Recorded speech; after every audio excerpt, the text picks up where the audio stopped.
برابک سلام. آقا کسانی که میخوان ماد لبوبو داشته باشن عین من اینجوری لبوبو انباکس کنن، حتما این ویدیو رو تا آخر نگاه کنید و بچه‌ها نگاه کنید، خیلی لبوبو قشنگیه، پس حتما این ویدیو رو تا آخر نگاه کن. و بچه‌ها اگه شما میخواین رنگای آماده‌ش هم خودتون داشته باشین، آنباکس نکنید، میرین داخل این بخش، اینجا تمام رنگاشو براتون گذاشته. داخل این بخش هم میتونین باکسشو بیارین، اینم باکس لبوبو. خب پس حالا بریم آموزش نصب این مود.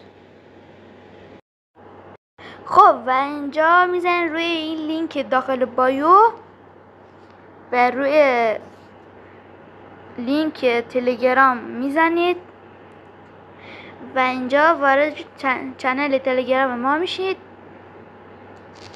و اینجا کد 16 ماد لبوبو رو دانلود میکنید.